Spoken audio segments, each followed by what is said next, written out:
الحمد لله نحمده ونستعينه ونستغفره ونعوذ بالله من شرور أنفسنا ومن سيئات أعمالنا من يهده الله فلا مضل له ومن يضلل فلا هادي له وأشهد أن لا إله إلا الله وحده لا شريك له وأشهد أن محمدا عبده ورسوله يا أيها الذين آمنوا اتقوا الله حق تقاته ولا تموتن إلا وأنتم مسلمون يا أيها الناس اتقوا ربكم الذي خلقكم من نفس واحدة وخلق منها زوجها وبث منهما رجالا كثيرا ونساء واتقوا الله الذي تساءلون به والأرحام إن الله كان عليكم رقيبا يا أيها الذين آمنوا اتقوا الله وقولوا قولا سديدا يصلح لكم أعمالكم ويغفر لكم ذنوبكم ومن يطع الله ورسوله فقد فاز فوزا عظيما أما بعد فإن خير الحديث كتاب الله وخير الهدي هدي محمد صلى الله عليه وسلم وشر الأمور محدثاتها وكل محدثة بدعة وكل بدعة ضلالة وكل ضلالة في النار. أعوذ بالله من الشيطان الرجيم. بسم الله الرحمن الرحيم. وأقيموا الصلاة وآتوا الزكاة وما تقدموا لأنفسكم من خير تجدوه عند الله إن الله بما تعملون بصير. عن جرير بن عبد الله رضي الله عنه قال بايعت النبي صلى الله عليه وسلم على إقام الصلاة وإيتاء الزكاة والنصح لكل مسلم رواه البخاری. ہر قسم کی تعریف، حمد و ثنا، بڑائی، کبریائی، پاکیزگی اور بزرگی اللہ رب العالمین احکم الحاکمین کے لیے لائق، زیبا اور سزاوار ہے، جو ساری کائنات کا مالک، خالق، مدبر اور تمام امور کو انجام دینے والا ہے. نہ اس کی ذات میں کوئی شریک ہے، نہ اس کی صفات میں کوئی اس کا ثانی ہے. وہ ہر قسم کے عیب سے پاک اور مبرہ ہے. سبحان ما شانہ، سبحان اللہ و بحمدہ، سبحان اللہ العظیم. درود و سلام کا نزول ہو اللہ کے تمام نبیوں پر اور رسولوں پر جنہوں نے اللہ رب العالمین کی دعوت کو، اللہ کے پیغام کو ایمانداری کے ساتھ لوگوں تک پہنچایا.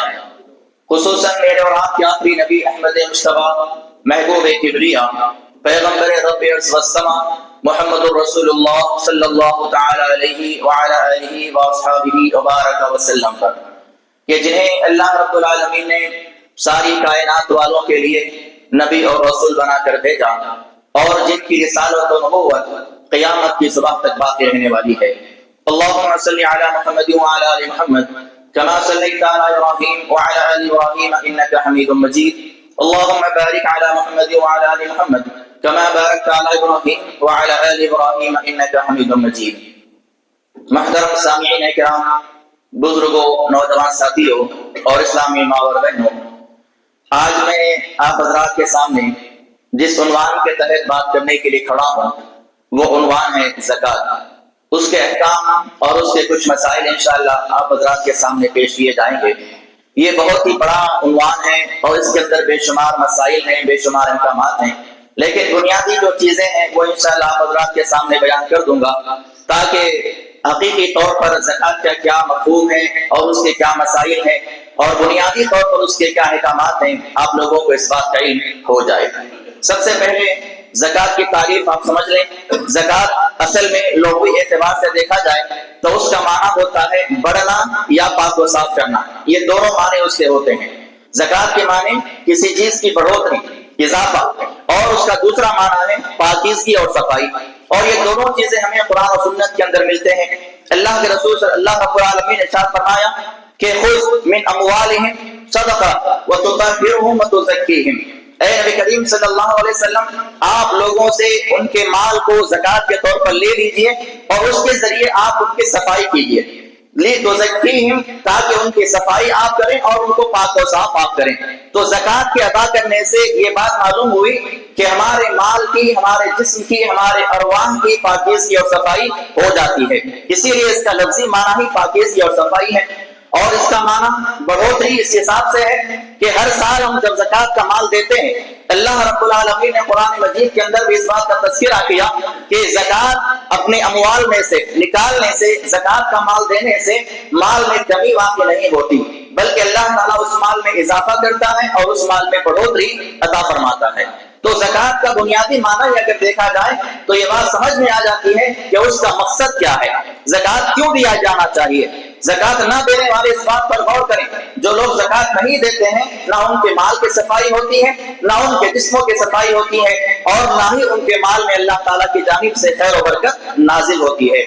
قرآن مجید میں اللہ رب العالمین نے زکوٰۃ کے تعلق سے تقریباً 28 مقامات پر تذکرہ کیا، اور 28 مقامات میں سے 26 مقامات ایسے ہیں جہاں اللہ رب العالمین نے زکوٰۃ کو نماز کے ساتھ جوڑ کر بیان فرمایا۔ اقیموا الصلاۃ وآتوا الزکاۃ، اقیموا الصلاۃ وآتوا الزکاۃ، اقام الصلاۃ وایتاء الزکاۃ، یقیمون الصلاۃ ویؤتون الزکاۃ۔ اس طرح سے اللہ رب العالمین نے 26 مقامات پر زکوٰۃ کو نماز کے ساتھ جوڑ کر بیان فرمایا۔ اس سے یہ بات معلوم ہوتی ہے کہ زکوٰۃ کا جو نظام ہے وہ اجتماعی طور پر ہو رہا ہے، جیسا کہ نماز اجتماعی طور پر ادا کی جاتی ہے۔ یہ بنیادی مسئلہ ہے، اور اس سلسلے میں بہت سارے لوگ، بلکہ تمام علاقے جتنے ہم دیکھتے ہیں ہندوستان کے اندر، کہیں پر بھی یہ نظام نہیں پایا جاتا الا ماشاء اللہ۔ کچھ ایسے علاقے ہیں جہاں پر اجتماعی طور پر زکوٰۃ کا نظام موجود ہے، زکوٰۃ کا اجتماعی طور پر نظام وہاں پر موجود ہے، زکوٰۃ کو مقام پہ جمع کیا جاتا ہے، اور جن جن میں اس کو تقسیم کیا جانا چاہیے، جس کا تذکرہ اللہ رب العالمین نے اپنے کلام حکیم کے اندر کیا ہے، اس اعتبار سے زکوٰۃ کے مال کو تقسیم کیا جاتا ہے۔ وگرنہ اکثر علاقے ایسے ہیں جہاں پر کوئی اس بات کا اہتمام نہیں کرتا کہ زکوٰۃ کو اجتماعی طور پر جمع کیا جائے، اور یہ معاملہ معمولی بات نہیں ہے۔ اللہ رب العالمین نے ذمہ داروں کو اس بات کا مکلف بنایا ہے، جیسا کہ اللہ رب العالمین فرماتا ہے الذین ان مکناہم فی الارض، اگر ہم ان کو زمین کے اندر حکومت دیں گے، ہم انہیں عہدے سے نوازیں گے، تو اللہ نے کہا کہ اقاموا الصلاۃ، وہ نماز قائم کریں گے، وآتوا الزکاۃ، اور وہ زکوٰۃ کو ادا کریں گے، وامروا بالمعروف، اور لوگوں کو اچھائی کی طرف بلاتے رہیں گے، ونہوا عن المنکر، اور لوگوں کو برائیوں سے روکتے رہیں گے، وللہ عاقبۃ الامور، اور تمام معاملات جو ہے اللہ تعالیٰ کے لیے ہے۔ تو زکوٰۃ کا جو اجتماعی نظام ہے اس کی ذمہ داری کس کی ہے؟ ذمہ داروں کی ہے۔ عہدے لے کر بیٹھنا نہیں ہے، عہدوں لینے کے بعد، منصب اختیار کرنے کے بعد، کسی چیز پر فائز ہونے کے بعد اس کی ذمہ داریاں ہیں، اگر اس ذمہ داری کو ادا نہیں کیا جائے گا تو پھر اللہ رب العالمین کے پاس پوچھ ہوگی، اور ایسے ذمہ داروں کو اللہ تعالیٰ سزا سے جو ہے ہمکنار کرے گا۔ تو اللہ رب العالمین نے زکوٰۃ کے نظام کے لیے، اجتماعی نظام کے لیے ذمہ داروں کو اس کا مکلف بنایا ہے۔ کہاں ہے؟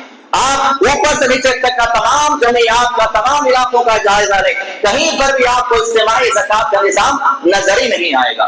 تو اللہ رب العالمین نے قرآن مجید کے اندر اتنے مقامات پر اس کا تذکرہ فرمایا، جیسا اللہ رب العالمین شاہ فرماتا ہے وَأَقِيمُوا الصَّلَاةَ وَآتُوا الزَّكَاةَ وَمَا تُقَدِّمُوا لِأَنفُسِكُم مِّن خَيْرٍ تَجِدُوهُ عِندَ اللَّهِ إِنَّ اللَّهَ بِمَا تَعْمَلُونَ بَصِيرٌ، کہ لوگوں نماز قائم کرتے رہو، زکوٰۃ دیتے رہو، اور تم لوگ جو بھی عمل آگے بھیجو گے، تمہارا جو بھی عمل آگے جائے گا، اس تمام عمل کو اور ان تمام کاموں کو تم اللہ رب العالمین کے دربار میں پاؤ گے۔ تجدوه عند اللہ ان اللہ بما تعملون بصیر، اللہ تعالیٰ جو ہے تمہارے تمام اعمال کو دیکھ رہا ہے۔ اسی طرح اللہ رب العالمین نے مقام پہ فرمایا وَأَقِيمُوا الصَّلَاةَ وَآتُوا الزَّكَاةَ وَارْكَعُوا مَعَ الرَّاكِعِينَ، لوگوں نماز قائم کرتے رہو، زکوٰۃ دیتے رہو، اور رکوع کرنے والوں کے ساتھ رکوع کرو۔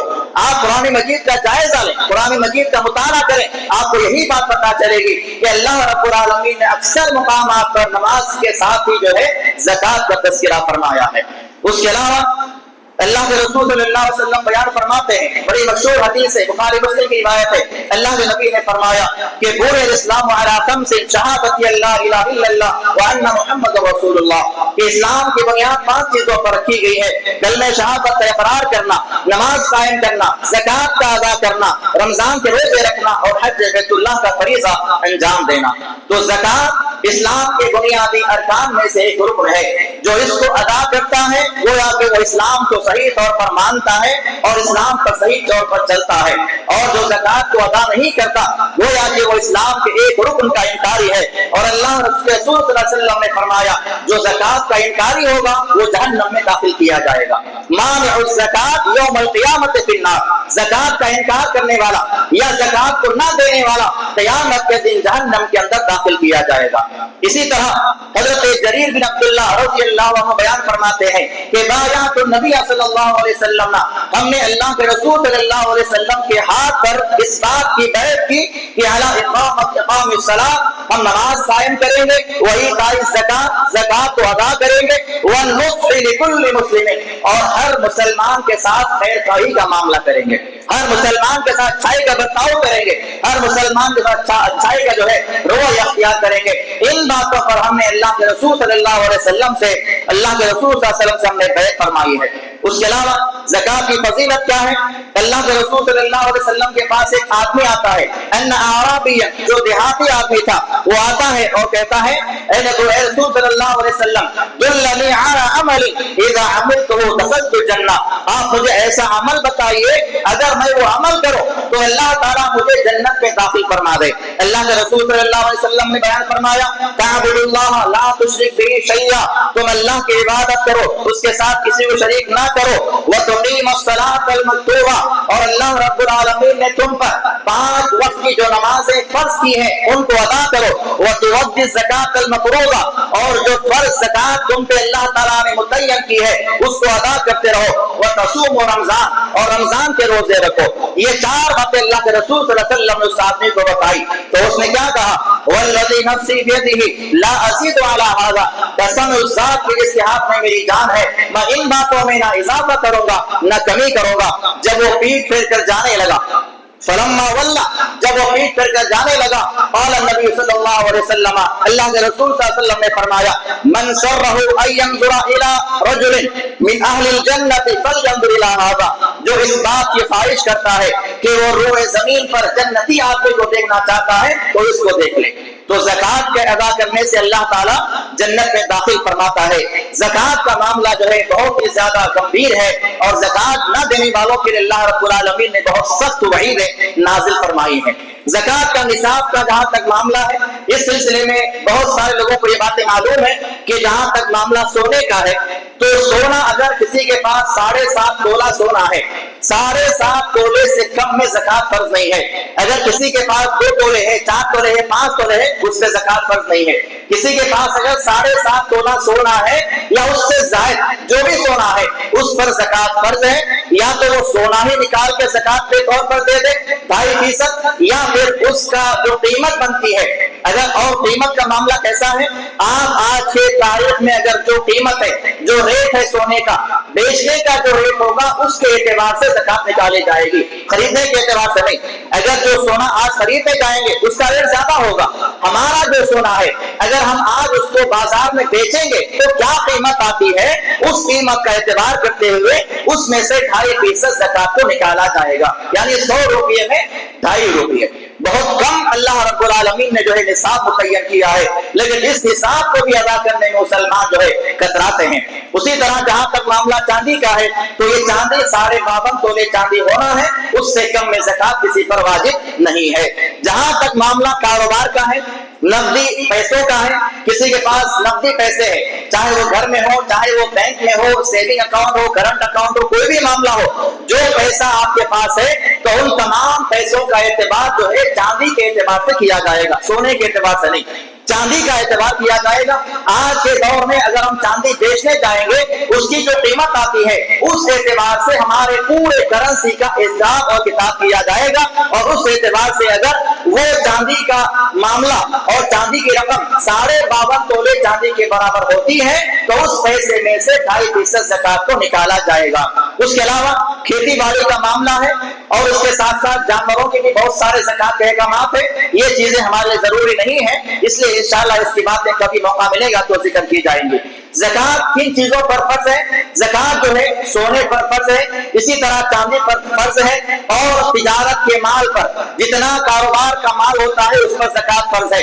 ہمارے پاس ایسے بہت سارے مسلمان بھائی ہیں جو یہ کہتے ہیں کہ ہمارے پاس مال تو بہت ہے، 10 لاکھ کا مال ہے، دکان میں 20 لاکھ کا مال ہے، لیکن جو مال جو ہے روتے کھوتا رہتا ہے. ہمیں کیسے معلوم ہو کہ ہمارے پاس کتنا مال ہے، کتنا ہم کو زکات دینا ہے؟ تو آپ جو ہے پورے سال کا جو مال آپ نے خریدا ہے اس مال کا آپ کو اعتبار کرنا، حساب کرنا ہے. جو مال آپ نے خریدا ہے، جتنا مال دکان میں ہے اس کا نہیں، جتنا مال آپ نے پورے سال میں خریدا ہے. آپ نے 10 لاکھ کا مال خریدا یا 20 لاکھ کا مال خریدا، اس میں آپ کو جتنا منافع ہوا، اگر وہ منافع کی رقم زکات کے نصاب تک پہنچتی ہے تو پھر آپ کو اس میں سے 2.5% زکات میں ادا کرنے پڑیں گے. اگر پورے سال کا اعتبار کرنے کے بعد اگر وہ پیسہ آپ کا زکات کے نصاب کو نہیں پہنچتا ہے تو پھر اس پر زکات دینا ضروری یا واجب نہیں ہے. اسی طرح مویشی جانوروں کے اندر بھی بہت سارے اس کے احکامات ہیں. زرعی پیداوار جو کھیتی باڑی کا معاملہ ہے، اگر وہ کھیتی آسمان کے بارش کے پانی سے ہوتی ہے، الگ سے کسی کا انتظام نہیں ہے، نہ بورویل ہے، نہ کنواں ہے، نہ بوری ہے، بلکہ ڈائریکٹ بارش کے پانی سے وہ کھیتی جو ہے پیدا ہو رہی ہے، تو اس میں سے 10% زکات ادا کرنا پڑے گا. اور اگر ایسا کسی کا کھیت ہے جہاں پر کھیتی کے لیے جو ہے بورویل کا استعمال کیا جاتا ہے، باقاعدہ بور ڈالا گیا ہے، بور کے ذریعے کھیت کو سیراب کیا جاتا ہے اور اس سیراب کے ذریعے کھیت میں اناج یا غلہ پیدا ہوتا ہے، تو اس میں سے 5% زکات میں ادا کیا جائے گا. اگر آسمان کے بارش کے پانی سے کھیتی ہو رہی ہے تو 10% زکات نکالی جائے گی، اور اگر بارش کے پانی سے نہیں بلکہ بورویل کے یا کنویں کے پانی سے اس کو سیراب کیا جاتا ہے تو اس میں سے 5% زکات میں ادا کیا جائے گا. اسی طرح کان ہے، کان سے مراد کیا؟ جہاں پر معدن ہوتے ہیں، چاہے وہ پتھروں کے نکلنے کے معدن ہو، چاہے وہ کوئلے کے نکلنے کے معدن ہو، یا جو ہے چاندی اور سونے کے نکلنے کے معدن ہو، یہ تمام معدن، اور اسی کے ساتھ ساتھ دفینے. اگر کسی کو خزانہ مل گیا ہے، خزانہ تلاش کرنا وہ کرنا ایک الگ بحث ہے. کسی نے گھر کی کھدائی کے لیے اپنا کام شروع کیا، گھر بنا رہا ہے، اچانک جو ہے زمین سے خزانہ نکل گیا تو اس خزانے پر بھی زکات دینا ہوگا. اس میں سے بھی وہی حساب ہوگا جو سونے اور چاندی کا جو ہے حساب ہوگا. اس کے علاوہ استعمال کیے جانے والے زیورات جو عورتیں استعمال کرتی ہیں، چاہے وہ زیورات سونے کے ہوں چاندی کے ہوں، یہاں پر یہ مسئلہ بتانے سے پہلے ایک بات بتا دو. لوگ اہل حدیثوں کو تانا دیتے ہیں، کیا کہتے ہیں کہ اہل حدیث جو ہے ائمہ کو نہیں مانتے. کیوں نہیں مانتے؟ اگر اس امام کی بات اللہ کے نبی کے بات کی موافق ہے تو ہم سے زیادہ اس امام کی بات کو ماننے والا کوئی ہو ہی نہیں سکتا. زیورات کی بات آپ دیکھ لیے، زیورات کے معاملے میں 3 ائمہ کہتے ہیں کہ استعمال کرنے والے زیورات پہ زکات نہیں ہے. کون کون کہتے ہیں؟ امام مالک کا کہنا ہے، امام احمد بن حنبل کا کہنا ہے، امام شافعی کا کہنا ہے کہ یہ 3 ائمہ کہتے ہیں کہ جو خواتین استعمال زیورات کرتی ہیں، روزانہ کے معاملات میں ہو یا کبھی شادی بیاہ کے معاملات میں تقریبات کے اندر ہو، جو زیورات عورتیں استعمال کرتی ہیں ان استعمال شدہ یا استعمال کی جانے والی زیورات پہ زکات نہیں ہے. یہ کس کا اقوال ہے؟ 3 ائمہ کے، امام احمد بن حنبل، امام مالک اور امام شافعی رحمہم اللہ. لیکن امام ابو حنیفہ رحمۃ اللہ علیہ کہتے ہیں کہ ان زیورات پر بھی زکات ہے جو خواتین استعمال کرتی ہے، اور ہم امام ابو حنیفہ کی بات کو مانتے ہیں. کیوں؟ اللہ کے رسول صلی اللہ علیہ وسلم نے فرمایا کہ جو عورتیں استعمال شدہ یا ان کے زیورات استعمال کرتی ہیں اگر ان میں زکات نہیں دیں گی تو وہ زکات نہ دیا جانے والا مال جو ہے قیامت کے دن جہنم کی آگ میں جلایا جائے گا اور اس عورت کو پہنایا جائے گا. اللہ کے رسول صلی اللہ علیہ وسلم کے پاس ایک عورت آتی ہے، اس کے ہاتھ میں آپ نے دیکھا کہ سونے کے کنگن ہیں. آپ نے اسے پوچھا کہ کیا تم اس کی زکات ادا کرتے ہو؟ اس نے کہا کہ نہیں، ادا نہیں کرتے ہو. تو اللہ کے رسول صلی اللہ علیہ وسلم نے فرمایا کہ کیا تمہیں یہ بات پسند ہے کہ اللہ تعالیٰ تمہارے اس کنگن کو قیامت کے دن آگ کے کنگن بنا دے اور تمہیں پہنائے؟ تو اس نے کہا کہ نہیں یا رسول اللہ، ایسی بات نہیں ہے. تو فرمایا کہ اگر تم زکات میں اس کو نہیں دو گے یا اس کی تم زکات ادا نہیں کرو گے تو تمہارے ساتھ یہی معاملہ ہونے والا ہے. اس نے فوری اپنے کنگن اتار دیے اور اللہ کے رسول کی بارگاہ میں پیش کر دیے. آپ نے فرمایا کہ یہ مال جو ہے اللہ کے لیے ہے اور اس کے رسول کے لیے ہے. تو حدیث ہمیں بتاتی ہے کہ جو زیورات عورتیں استعمال کرتی ہیں ان زیورات پر بھی زکات کا ادا کرنا واجب ہے، اور امام ابو حنیفہ رحمہ اللہ فرماتے ہیں کہ ان زیورات پر زکات ادا کرنا واجب ہے۔ باقی تین ائمہ کیا کہتے ہیں؟ ان پہ زیورات پہ زکات نہیں ہے۔ اب بتائیے ہم ائمہ کی بات کو مانتے ہیں یا نہیں مانتے ہیں؟ ہم مانتے ہیں، وہ بات مانی جائے گی جو بات اللہ اور اس کے رسول کے بات کے موافق ہو۔ جو بات اللہ اور اس کے رسول کے خلاف ہے اس میں نہ ائمہ کی بات کو مانے جائے گی نہ ہمارے باپ کی بات کو مانے جائے گی۔ کسی کی بات اہل حدیث نہیں مانتا، جو بات قرآن و حدیث میں ہے اسی بات کو مانا جائے گا، اور جو خلاف ہے اس بات کو ہرگز ہم ماننے کے لیے تیار نہیں ہے۔ اور اللہ رب العالمین نے بھی اس سلسلے میں یہ بات دیکھی ہے، اللہ تعالیٰ نے قرآن مجید کے اندر جو سزا بتائی ہے وہ سزا عمومی طور پر اللہ رب العالمین نے ذکر فرمائی ہے۔ یہ ذکر نہیں ہوا کہ جو عورتیں زیورات پہنتی ہیں اس پر زکات اگر نہیں دیں گی یا اس پر زکات دیتی ہیں تو انہیں ایسا ایسا ہوگا۔ اللہ نے کیا فرمایا؟ والذین یکنزون الذهب والفضة ولا ينفقونها في سبيل الله فبشرهم بعذاب أليم۔ جو لوگ جو ہیں زکات کے طور پر اپنے اموال میں سے ان چیزوں کو نہیں دیں گے جو سونا اور چاندی استعمال کیا جاتا ہے، اللہ نے فرمایا فبشرهم بعذاب أليم، آپ ان کو دردناک عذاب کی خوشخبری سنا دیجیے۔ تو دردناک عذاب ان لوگوں کے لیے بھی ہے جو استعمال کرنے والے زیورات پر زکات نہیں ادا کرتے۔ اس کے علاوہ جو ہے زکات کن چیزوں پر واجب نہیں ہے؟ ہمارا اپنا رہنے کا مکان ہے، چاہے وہ مکان کتنے بھی قیمتی کیوں نہ ہو، کروڑوں میں وہ مکان کی قیمت کیوں نہ ہو، اگر اس مکان میں آپ رہتے ہیں اس پہ زکات نہیں ہے۔ ہاں آپ کا دوسرا مکان ہے جو آپ نے کرائے پر دیا ہوا ہے تو اس پر زکات کا ادا کرنا واجب ہے۔ اگر اس کا پورے سال کا اعتبار کیا جائے اور وہ رقم آپ کا جو ہے سونا اور چاندی کے نصاب کو پہنچتی ہے تو کرائے کے مکان کی رقم میں سے زکات کو دینا ہے۔ لیکن آپ کا جو ذاتی مکان ہے اس پر زکات نہیں ہے، آپ کی ذاتی جو سواری ہے اس پر زکات نہیں ہے، چاہے وہ کار وہ گاڑی آپ کی کتنی بھی قیمتی کیوں نہ ہو اس پر زکات نہیں ہے۔ لیکن اگر آپ نے ایک سے دو زائد گاڑیاں آپ نے رکھی ہیں، دو کار آپ کے پاس ہے، ایک کار آپ استعمال کرتے ہیں ایک کار آپ کرائے پر دیتے ہیں، تو جو کار کرائے پر دی جا رہی ہے اس پر زکات ادا کرنا ضروری ہے، جو کار آپ خود کے لیے استعمال کرتے ہیں اس پر بھی زکات نہیں ہے۔ اس کے علاوہ سبزیوں پر ترکاریوں پر زکات نہیں ہے۔ اللہ کے رسول صلی اللہ علیہ وسلم نے فرمایا لیس فی الخضروات صدقہ، جو ترکاریاں ہیں اور جو ہے سبزیاں ہیں، پیاز ہے، لہسن ہے، اس کا بھی ذکر حدیثوں میں ہے، ان پر زکات ادا نہیں کی جائے گی، ان پر زکات نہیں دی جائے گی۔ اس کے علاوہ وہ رقم جو آپ نے کسی کو قرض کے طور پر دی ہے جب تک وہ رقم واپس نہیں آ جاتی اس کی طرف سے آپ کو زکات دینے کی ضرورت نہیں ہے۔ اگر وہ رقم آپ کے پاس آ جاتی ہے تب آپ اس پہ زکات دیں گے، لیکن آپ کے پاس رقم ہے ہی نہیں تو اس پر زکات دینا آپ کے لیے ضروری نہیں ہے۔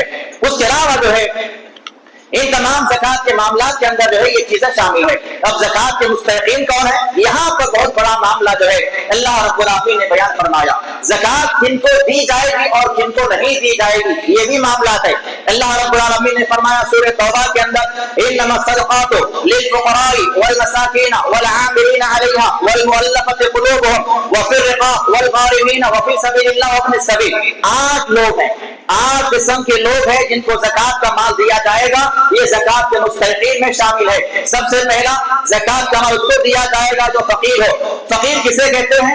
فقیر اور مسکین یہ دونوں کی تعریف تقریباً جو ہے ملتی جلتی ہے۔ فقیر کہتے ہیں اس آدمی کو جو ضرورت مند تو ہے، جو محتاج تو ہے لیکن لوگوں سے سوال نہیں کرتا، لوگوں سے مانگتا نہیں ہے بار بار گھروں پہ جا کر یا جو ہے ان سے ملاقات کر کے، لیکن ضرورت مند ہے۔ اس آدمی کو آپ پہچانیں، اس کی ضرورت کو آپ دیکھیں اور اس کو زکات کا مال آپ دیں، اسے فقیر کہا جاتا ہے۔ اور مسکین کسے کہتے ہیں؟ جو لوگوں کے پاس جا کے سوال کرتا ہے، گھر گھر پھرتا ہے، گداگری کرتا ہے، اس کو بھی زکات کے مال میں سے مال دیا جائے گا۔ یہ 2 لوگ ہو گئے، فقیر اور مسکین۔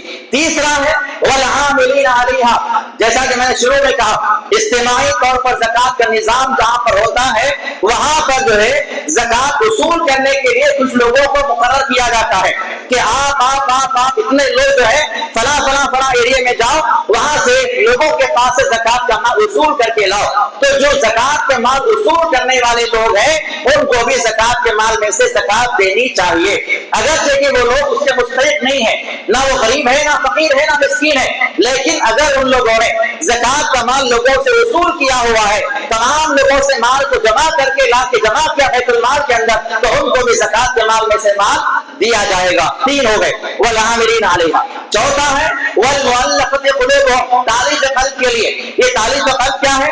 اس کے اندر 2 لوگ شامل ہیں۔ ایک تو وہ مسلمان جو ابھی اسلام میں داخل ہوا ہے، اگر اس کو مال کے ذریعے طاقت دی جائے، اس کو مال کے ذریعے جو ہے قوت دی جائے تو ممکن ہے وہ اسلام کے اندر باقی رہے، ورنہ وہ اسلام سے پھر سکتا ہے۔ ایسی حالت میں اس آدمی کو زکات کا مال دیا جانا چاہیے، کیونکہ اکثر ہوتا یہ ہے کہ جب مسلمان جو ہوتا ہے اسلام میں داخل ہوتا ہے تو اس کا پچھلا پورا کا پورا مال جائیداد جو ہے اس کے گھر والے سب کر لیتے ہیں، وہ آپ کے فقیر کنگال ہو جاتا ہے۔ تو ایسے آدمی کو بھی تعلیف قلب کے لیے، یعنی اس کی دل کی مضبوطی کے لیے، اسلام میں جمع رہنے کے لیے زکات کے مال میں سے مال دیا جا سکتا ہے۔ دوسرا اس کے اندر وہ آتا ہے جو غیر مسلم ہے، مسلمان تو نہیں ہے لیکن غیر مسلم ایسا ہے کہ اس پر ہماری کوشش چل رہی ہے، اس پر ہم دعوت دے رہے ہیں، اسلام کی بات کو سمجھا رہے ہیں، اب وہ اسلام کی طرف پوری طرح سے مائل ہے، اگر ہم اس کو مال دیں گے تو ہو سکتا ہے اسلام کے اندر داخل ہو جائے، یہ حالت ہے۔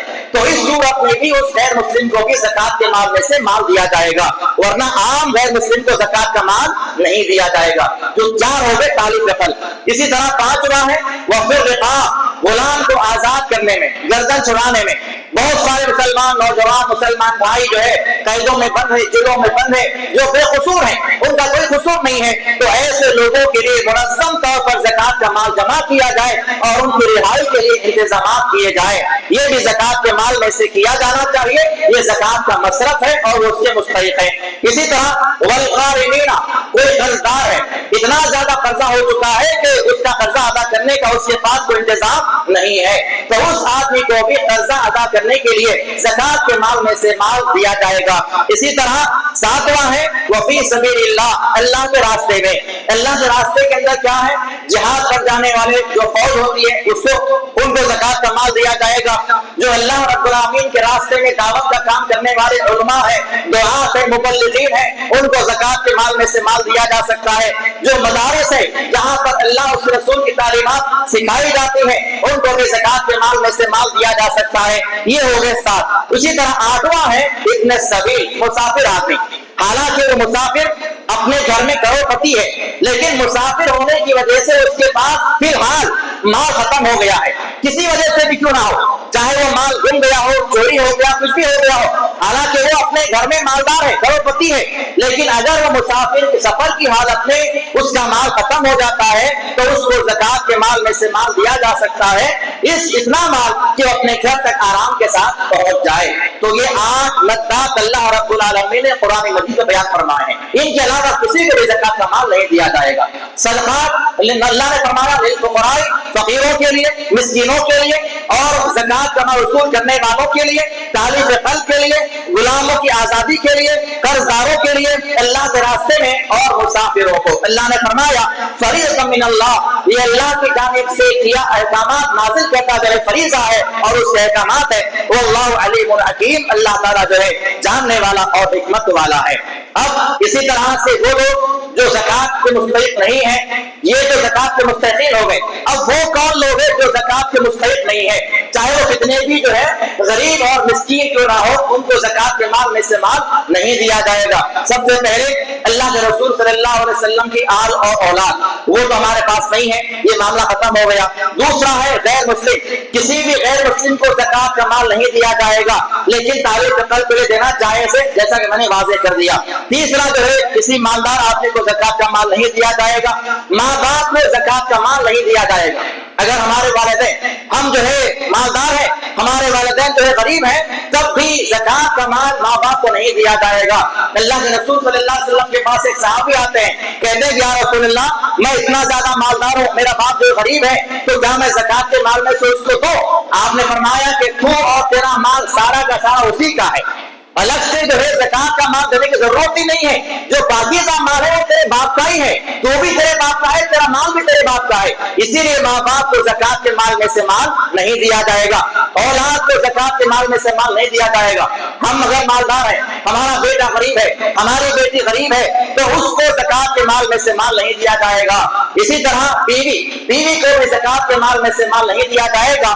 اور مساجد، جو مساجد ہوتے ہیں، ان مسجدوں کو بھی جو ہے زکات کے مال میں سے مال نہیں دیا جائے گا۔ تو یہ تمام کے تمام جو ہے ایسے لوگ ہیں جن کو زکوٰۃ کا مال نہیں دیا جانا چاہیے۔ اس کے علاوہ زکوٰۃ ادا نہ کرنے والوں کی کیا سزا ہے، اللہ رب العالمین نے بیان فرمایا والذین یکنزون الذهب والفضة، جو لوگ سونا اور چاندی کو جمع کر کے رکھتے ہیں ولا ينفقونها فی سبیل اللہ، اس میں سے اللہ کے راستے میں خرچ نہیں کرتے ہیں، فبشرهم بعذاب الیم، آپ ان کو دردناک عذاب خوشخبری سنا دیجیے، یوم یحمى علیہ فی نار جہنم، ان کے سارے مال کو اللہ تعالیٰ جہنم کی آگ میں تپائے گا، اسے گرم کیا جائے گا، فتقوى بها جباههم وجنوبهم وظهورهم، اور اس مال سے جو ہے ان کے پیشانیوں کو، ان کے بازوؤں کو اور ان کی پیٹھوں کو داغا جائے گا، اور کہا جائے گا ھذا ما کنزتم، یہ تمہارا مال ہے جس کو تم اللہ کے راستے میں خرچ نہیں کیا کرتے تھے، فذوقوا ما کنتم تکنزون، لہذا آج اپنے جمع کردہ مال سے جو ہے اس کا مزہ چکھو اور اس کا عذاب کا جو ہے مزہ چکھو۔ اس کے علاوہ اللہ کے رسول صلی اللہ علیہ وسلم نے فرمایا من آتاہ اللہ مالا فلم یؤتی زکاۃ، جس کو اللہ تعالیٰ نے مال دیا ہے اور وہ اپنے مال میں زکات کو ادا نہیں کرتا ہے، مثل له مالہ یوم القیامۃ شجاعا اقرہ له ذبیبتان، اللہ تعالیٰ اس کے لیے جو ہے ایسا سانپ پیدا کرے گا، یعنی وہ پورا کا پورا مال جو ہے اللہ تعالیٰ سانپ بنا دے گا، اور ایسا سانپ جس کو اللہ تعالیٰ جو ہے اس کی آنکھوں کے پاس دو نقطے عطا فرمائے گا، اور وہ جو سانپ ہوگا اس آدمی کے پاس آئے گا، اس کے جبڑوں کو پکڑے گا، اس کے ہونٹوں کو کھائے گا، اس کے جسم کو جو ہے کاٹتا جائے گا اور کہے گا انا کنزک انا مالک، میں تیرا خزانہ ہوں، میں تیرا مال ہوں، میں وہی مال ہوں جو دنیا میں تو جو ہے جمع کر رکھتا تھا اور اللہ کے راستے میں جو ہے خیرات نہیں کرتا تھا۔ اس کے علاوہ جو ہے زکات دینے کی حکمتیں کیا ہیں، زکات دینے کا فائدہ کیا ہے، اس میں کیا حکمتیں موجود ہیں، سب سے بڑی جو حکمت ہے وہ ہے ہمارے روح کی پاکیزگی۔ جیسا کہ میں نے پہلے ہی بیان کیا کہ جسم ہمارا مال دینے سے ہمارے جسم کی پاکیزگی ہو جاتی ہے، ہمارے مال کی پاکیزگی ہو جاتی ہے، اللہ تعالیٰ زکات دینے والوں کے جسم کو، روح کو، ہمارے مال کو پاک و صاف کر دیتا ہے۔ دوسرا اس کا فائدہ یہ ہے کہ معاشرے کے اندر جو ہے توازن برقرار رہتا ہے، میں امیر فلاں غریب، یہ جو توازن ہے یہ توازن ختم ہو جاتا ہے، ہر آدمی جو ہے اس کے پاس مال و دولت جو ہے پہنچائی جائے تو معاشرہ ایک توازن میں آ جاتا ہے۔ تیسرا جو ہے زکات کو ادا کرنے سے جو سماج میں، سوسائٹی میں غربت ہے وہ غربت ختم ہو جاتی ہے، اور تمام لوگ جو ہے صحیح معنوں میں جینے کے لیے جو ہے جی سکتے ہیں اور رہ سکتے ہیں۔ اس کے علاوہ سب سے بڑا فائدہ زکات دینے کا یہ ہے کہ اس سے اللہ تعالیٰ کی رضامندی حاصل ہوتی ہے، زکات دینے والوں سے اللہ تعالیٰ راضی ہوتا ہے، جیسا کہ اللہ رب العالمین نے بیان فرمایا جو زکات دینے والے لوگ ہیں وہ جنت کے اندر داخل کیے جائیں گے، ایسے بے شمار آیات ہیں۔ تو یہ زکات کے تعلق سے جو ہے مختصر احکامات میں نے بنیادی باتیں بیان کی ہیں۔ اس کے علاوہ اگر ڈیپ میں جائیں تو بہت ساری باتیں ہیں، مال کے لیے کتنا جو ہے نصاب ہوگا، سونا چاندی میں کیا کیا اور مسائل ہیں، اسی طرح جو ہے ہمارا جو کاروبار ہے اس کے اندر کیا کیا مسائل ہیں، ایسے بے شمار مسائل ہیں، بے شمار احکامات ہیں۔ مختصر طور پہ جو بنیادی باتیں تھی زکات کے تعلق سے میں نے آپ حضرات کے سامنے جو ہے ذکر کی ہے۔ اللہ رب العالمین دعا ہے اللہ تعالیٰ جو ہے ہمیں سننے اور کہنے سے زیادہ عمل کرنے کی توفیق عطا فرمائے۔ اللہ رب العالمین جو ہے ہمارے اعمال کے اندر اخلاص پیدا فرمائے، للہیت پیدا فرمائے۔ اللہ تعالیٰ ہمیں قرآن و سنت کے مطابق زندگی بسر کرنے والا بنائے۔ اللہ تعالیٰ ماہ رمضان کی ساری برکتیں، سعادتیں ہمیں حاصل کرنے والوں میں شامل فرما دے۔ آمین باقولی قولی ھذا استغفر اللہ ولکم وآخر دعوانا الحمد للہ رب العالمین۔